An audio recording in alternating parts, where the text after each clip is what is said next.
I have alluded before, I think, to an incident out of the life of Sir Christopher Wren, the great architect who had so much to do with the rebuilding of the city of London after the Great Fire of 1666. His most ambitious undertaking was the building of St. Paul's Cathedral. It took 35 long years to complete this task, and when it was finally done, Sir Christopher himself escorted through the edifice the then reigning monarch, Her Majesty Queen Anne. He showed her every part of it, and then awaited breathlessly for her reaction to this into which he has poured so much of his life. Her reaction was summed up in 3 words. She said it was awful, it was amusing, and it was artificial. Can you imagine 35 years of your life and that be the word summed up for what you had done? However, according to the biographer of Sir Christopher, on hearing these words, he heaved a great sigh of relief and bowed gratefully before his sovereign. Now, how on earth could he do that? Well, the answer is a linguistic one. You need to know that back in 1710, when this was transpiring, the word awful meant awe-inspiring. The word amusing meant amazing, and the word artificial meant artistic. You realize then that words are a living, dynamic thing. They change their meaning from time to time and from age to age, which is why we have to continue retranslating the Scriptures. We have to continue updating our books of common prayer. Words do not stay the same any more than anything in history. And that is very important that you understand this morning as you look at the title of the sermon. Last Monday in the office, I said that I wanted to preach today on the subject, God is an amateur. And believe me, eyebrows began to go up all over the place. Nobody said it in so many words, but I could tell what they were thinking, either what's happened, has he fallen out of his tree, or is he desperate to get up a crowd for Labor Day Sunday and therefore is trying to be cutesy with the title. Therefore, I was very quick to say to them that the same thing that happened to the words awful, artificial, and amusing has also happened to the word amateur. You need to know that it comes from a Latin root originally, amor, that means to love. And an amateur in the original sense was a person who did something for the love of it. They were not paid to do it, they were not forced to do it, they were not made to do it. They did it rather because it came out of the depths of their own being. I suppose that our contemporary term, intentionality, maybe would be the best way of putting descriptive understanding around the original meaning of amateur. The anonym originally would have been a slave, someone who was forced to do something against his will or her will. The amateur in the original sense was somebody who did something sheerly and totally for the love of it. Now, obviously, the word has shifted in its meaning in our own time. We use the term amateur to describe competence more than motivation.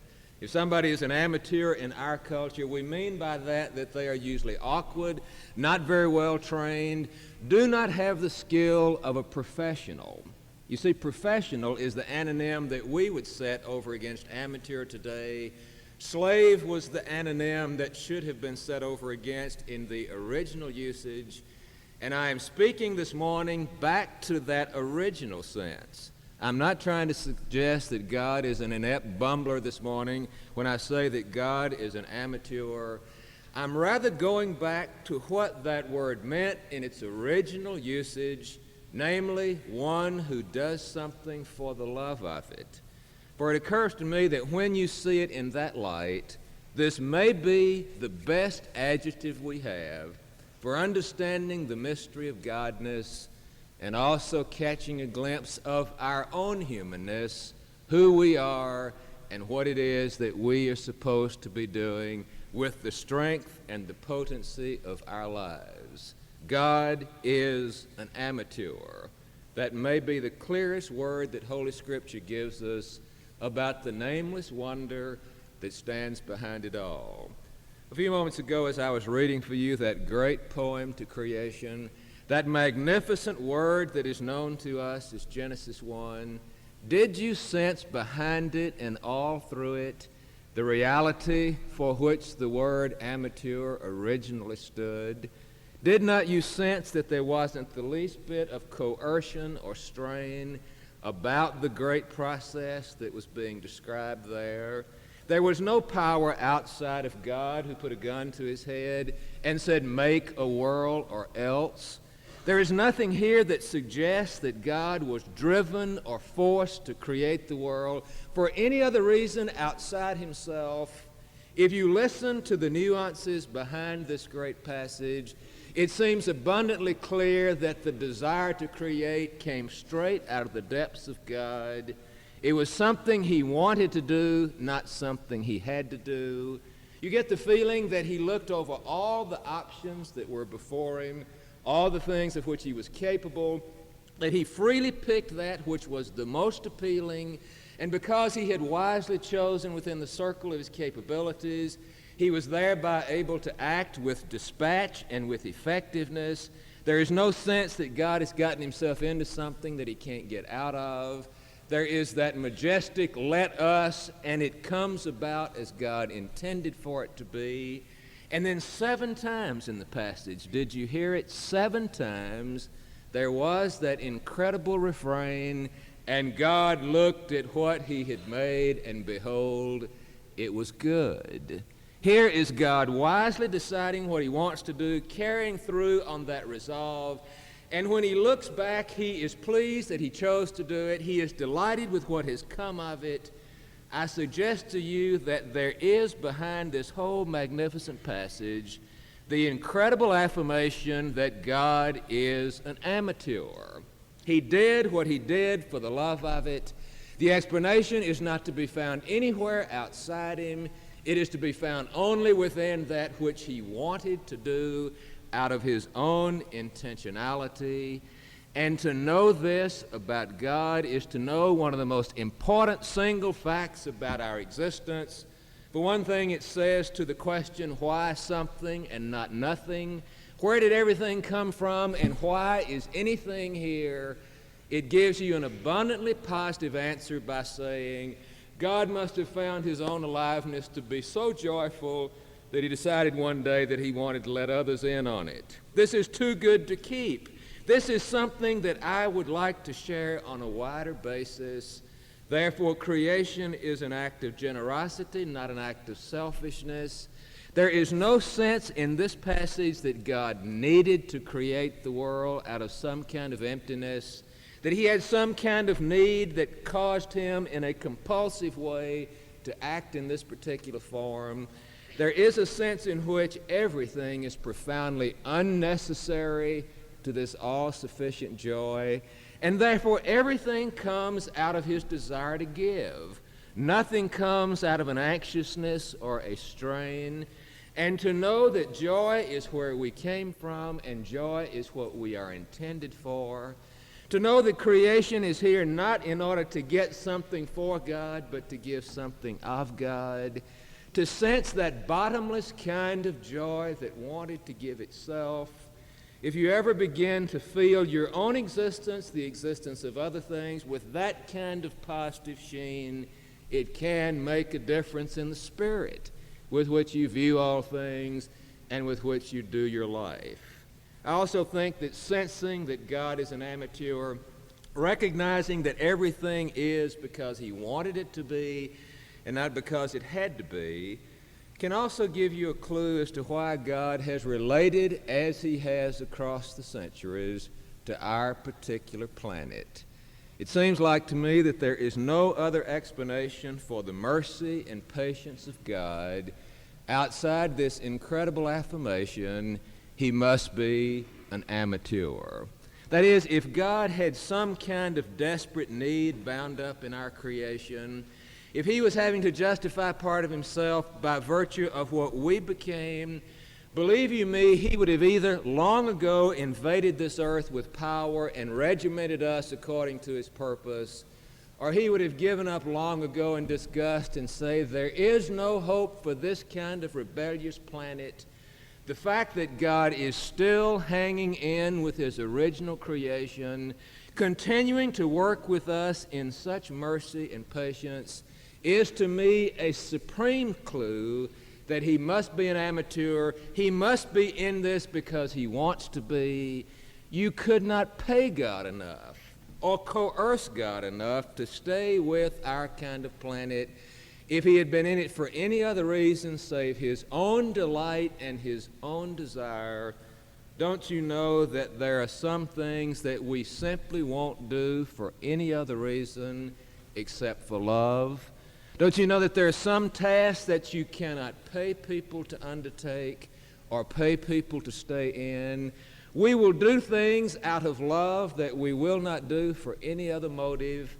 Ask any parent who is worthy of the name, why have you across the years believed all things, hoped all things, endured all things, borne all things, and still haven't given up? Why have you stayed in there with your rebellious child? And there may be many reasons, but at bottom it's not money. It's not some kind of external constraint. They are in it for the love of it. It's the only thing that holds you in some of the deep and dark places of our human existence. I had a friend several years ago who had 2 children. His wife was expecting a 3rd child. She died in a very unusual kind of disease. As she was delivering the 3rd child, the baby lived, but the mother died. And that young father found himself with 3 little children and no wife, and he was telling me as he began to work his way out that not only was he going to have to hire at least 2 people to do what that wife, mother, had been doing before, that not only was he going to have to hire at least 2 people to do what she had done, but how, he said, can you ever pay somebody to be what that one was to me and to our children? You see, we can do things for love that we can never do for money or coercion. There is a motivation here that will keep us in and with something that nothing else can begin to touch. Ask any spouse who has faithfully stood by another through a dark and difficult situation, why did you do it? Why did you stick by the person? And it won't be money, it won't be constraint. It will be because at bottom they're an amateur. They are doing it for the love of it. Several years ago, I watched my mother-in-law tenderly and faithfully stand by my father-in-law in the 15 years of slow deterioration that is known as Parkinson's disease. If you know anything about it, you know that it debilitates the body, but it is not fatal, and the person loses increasing control of body and emotion. I watched Mrs. Foster for 15 years, sometimes get up as many as 20 times in the night, to rub his legs that were having muscle spasms, to get him a drink of water, to do something because the night is such a fearful time for sick folk. And then when the sun would come up, he would at last in exhaustion go to sleep, and then she would have the work of the day to do. I saw her not free to go hardly anywhere herself, a virtual prisoner for 15 years, and I never heard her murmur a sound of complaint. I never heard her rise in anger against what it was that she was called to do by day and by night. Why was she doing that? Not for money. You could not have paid her to do it. She was doing it for the love of it. She was, in the classic sense of the word, an amateur, doing it because it was her choice, doing it because she had it in her power and was willing to do it, doing it because even though it was exceedingly painful, it really was what she wanted to do with the strength that she had been given. And when I think of what God has gone through with our planet, with what we have done to him in our resistance and rebellion, and then see that he is still hanging in there with us, it says to me, he has to be in this because he wants to be. Otherwise, he would have long ago blown up in anger, given down in despair. He would have either regimented us or given up on us. The fact that creation is still intact goes back to what I say is the single most significant insight into the mystery. God is an amateur. He's doing it because He loves to do it and wants to do it, and there is no other explanation for the mercy and the faithfulness that the choir sang about a few minutes ago. Therefore, to know that God is an amateur is an extraordinary insight into his nature. It is also a revealing clue into our nature as human beings, because we're made in the image of that kind of mystery. It is in his likeness that we have been called out of nothing into being. Can you hear me on this Labor Day Sunday when I say that amateur is our name as well as the name of God, that we are to do with our days and nights and with the strength that has been given us the same kind of joyous thing that God is doing with his strength? Have you ever thought of Genesis 1 as being about you as well as about God and creation? Have you ever thought in Genesis 1 that you have a paradigm of what a fully functioning human being ought to look like?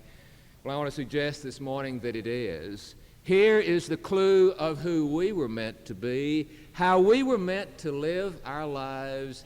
Here you have the picture of what a human being at his best, her best, ought to be. And yet the minute I began to think that way and take the pattern of Genesis 1 and lay it alongside the way I use my days and my nights, a great sense of sadness comes over me. And the familiar words of St. Paul began to take on existential meaning. Lo, we have all sinned and fallen short of the glory. That's it, isn't it? We have fallen short of the glory that is contained in that term amateur. We are not living our lives the way that Genesis 1 describes God as living his life. And if you don't believe it, I ask you now to take any 7 days of your existence, this past week or some week past in your life, and lay alongside it the pattern that we have just been talking about in Genesis 1, and I ask you, how much correlation is there? That means very practically, at the outset of the week, do you really survey all of your options? Do you really get in touch with everything that you could do, everything that is possible? And then, having looked at all the options, carefully pick out the one that you most want to do, that lies at the dead center of your gifts and powers and desires. And then do you begin with vigor and with enthusiasm to throw yourself into it, to do with all of your heart and all of your mind that which you most want to do. And then when you get to Saturday night, do you look back and say, you know, this really has been a good week. I'm really glad I chose to do what I chose last Sunday. I'm really glad I've spent the energy as I have spent it, and the thing that has come of it, I really do feel like it's something that is very good. Is that the way most of your weeks unfold? If I was honest with you this morning, there has never been a week when I have begun to live up to this kind of glory. There has never been a week when I have done with my life what Genesis says God does with his and meant for me to do with mine.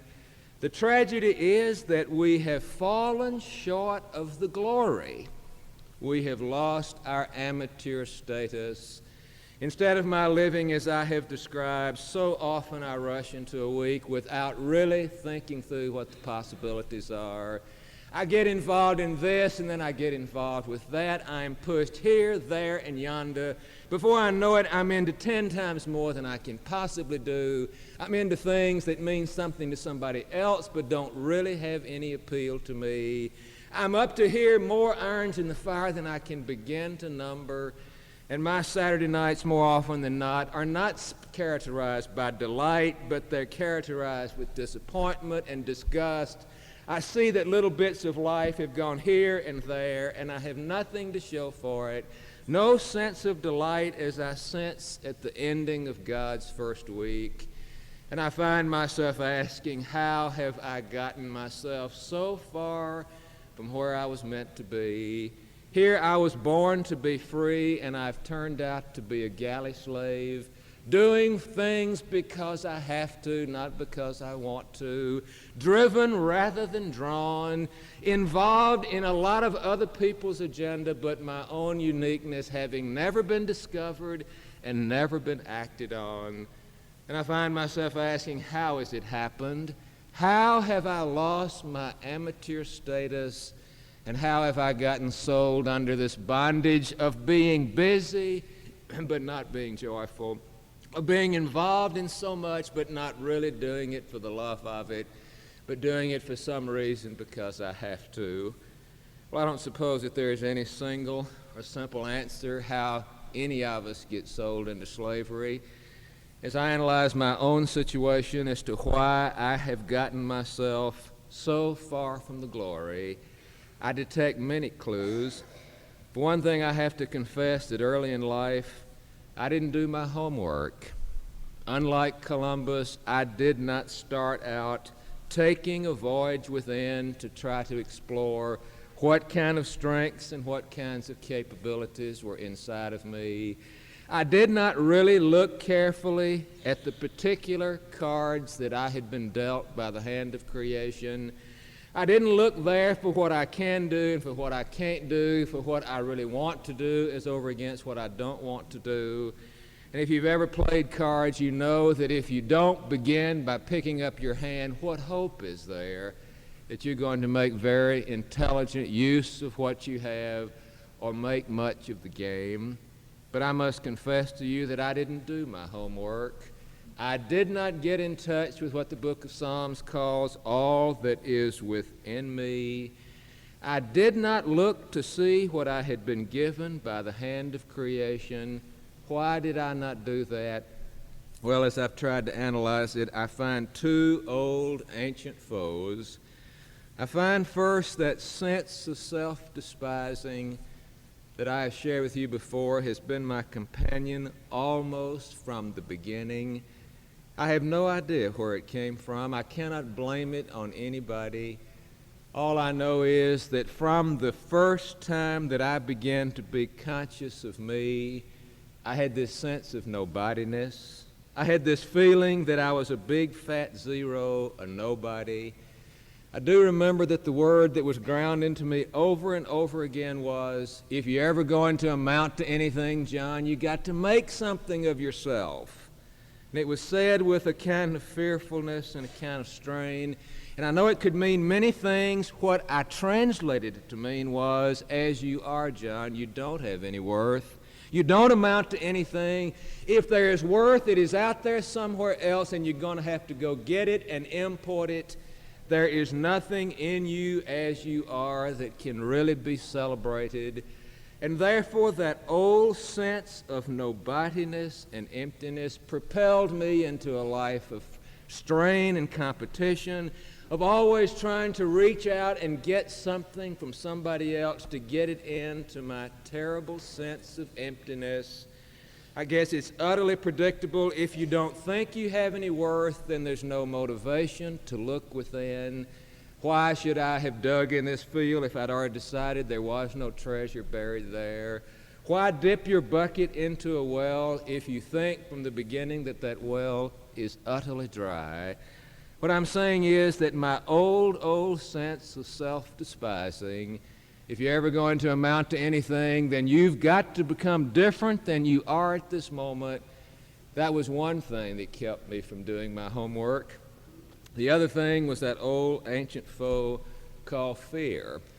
Now, I didn't grow up in a church that even knew Sigmund Freud or read him by any stretch of the imagination. And yet the shadow of that Austrian psychiatrist who had worked at the beginning of this century evidently had filtered down to Nashville, Tennessee, because I remember getting the impression that if there wasn't anything good in me, there probably was a whole lot bad. That is, that the inside is where all of the brutal instincts have been placed. If you start roaming around in the basement, there's no telling what you're going to run into. I hadn't had anything said to me about sexuality, but the very silence made me feel there is something so terrible and awful down there that you can't even bear to bring it up in polite society. I think I had the feeling that the basement was where brutality and all kinds of lust were to be found. And you better let sleeping dogs lie. You better look the other way. You better not talk. You better not get in touch. And so the feeling that there wasn't anything good in me, and the feeling that there may be all kinds of bad things if I stirred them up, caused me not to do my homework, to never really ask, what kind of strengths do you have? What would you really like to do? No, I was a sitting duck to be manipulated by other people. I was in a position, since I thought all the value was out there, to make myself vulnerable to everybody else who came along. And anybody who's got their own act together, has their own agenda, can take somebody like me who doesn't know themselves and get them involved in all kinds of activity. My wife and I have a friend in Washington who makes a distinction between clear and unclear people. And she says an unclear person is no match for a clear person. Here is somebody who knows what they want, they know how to go after it. And here is somebody else who does not know themselves, is murky and confused and ambiguous. And this kind of person knows how to manipulate this kind of person and get this one into all kinds of activity. And that's exactly what happened to me. By the time I was 30 years old, I was working 18 hours a day. I was moving fast, but I was simply like a puppet on 1,000 strings. I wasn't doing things that I was invested in. I was doing things that other people wanted me to do, things that I wanted people to like me for doing, and so I sold them part of my being. I was living not in the institution of slavery, but I was living under the control of forces beyond myself. And I think that I'm not alone this morning if you have any sense of what it's like never to do what you want to do, but always find yourself being driven by what somebody else wants you to do, involved in 1,000 things that have other people's name on them, but never invested really in something that comes out of the depths of your own uniqueness. That is psychic slavery. That is being under bondage. And nothing much changed in my life until I was 35 years old. And as I have told you again and again, the most important single thing that ever happened to me began to occur. Thomas Merton gave me a new word for it this summer, the breakthrough to the already. The way it happened to me, as most of you will remember, is that I got myself or found myself included in a ecumenical group of ministers in Louisville, Kentucky, convened by a courageous Presbyterian who, like me, had been spending himself in everybody else's causes, who didn't really feel he had any worth or didn't have any potency he could call his own. He was exhausted. He reached out saying, "I've got to have help or else." A few of us gathered around, and to my incredible amazement, I found that the difference in us is a matter of degree and not of kind, that what I was doing was what they were doing, that my kind of self-despising was not stranger to them.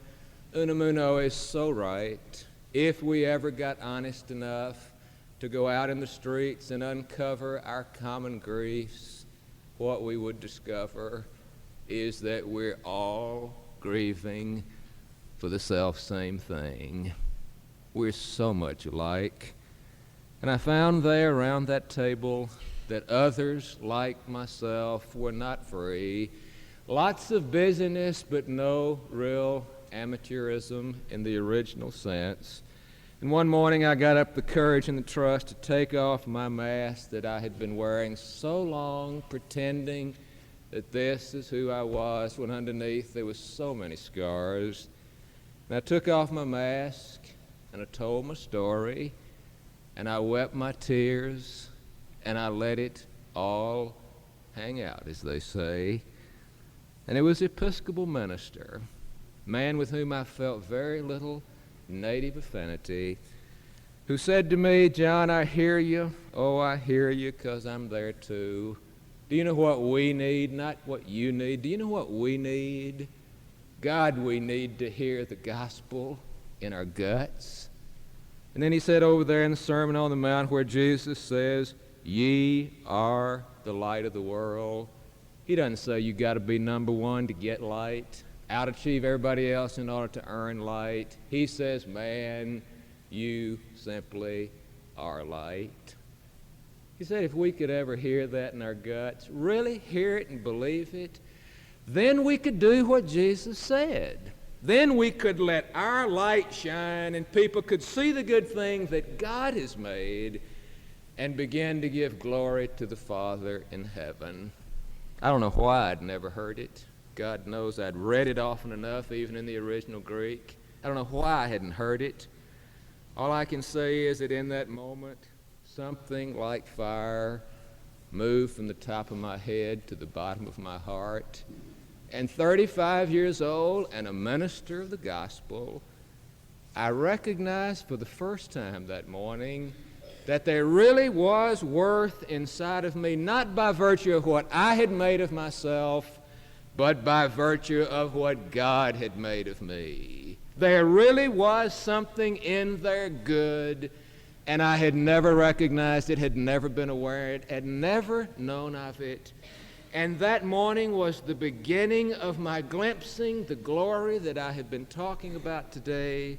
That was the beginning of the courage to begin to do homework. You're really behind if you're 35 and have never really worked with that which is within you, but that's where I was.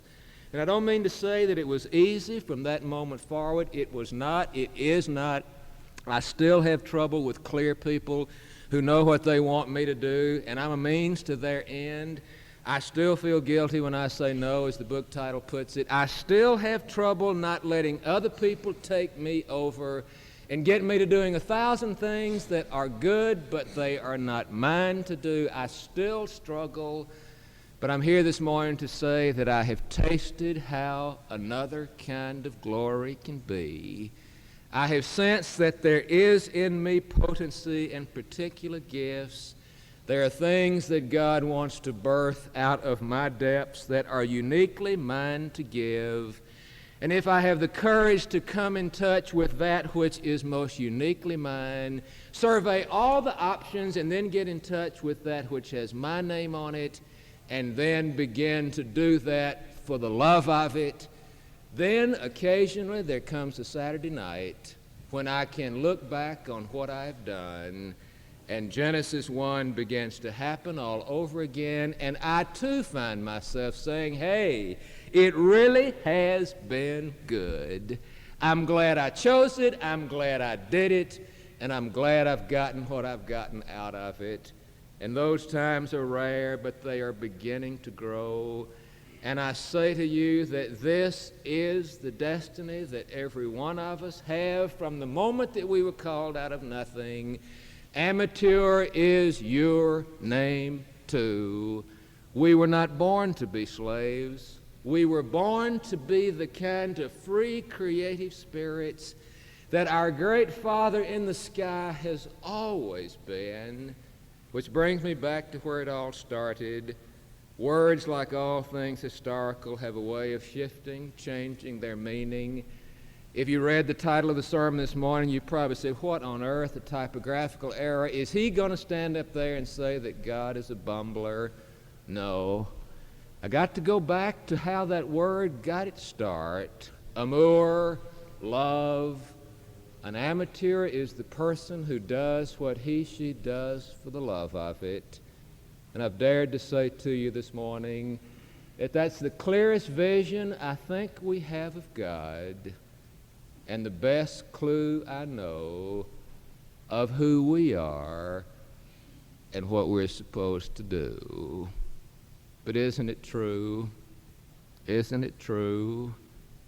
We have sinned, and we have fallen short of that great glory. But we don't have to go on that way. There is still time, there is still mercy. Amateur status is still available for everybody. Didn't he say he had come to set the captive free? Didn't he say that he had come to proclaim the great day of the Lord's deliverance?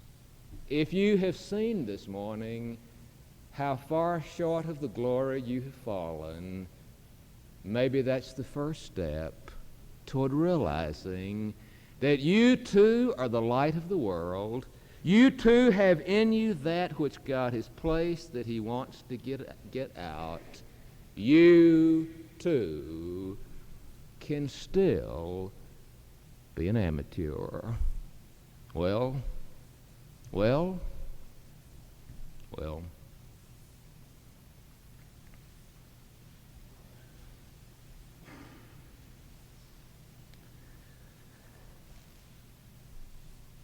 We speak to you now, many of us from a dungeon.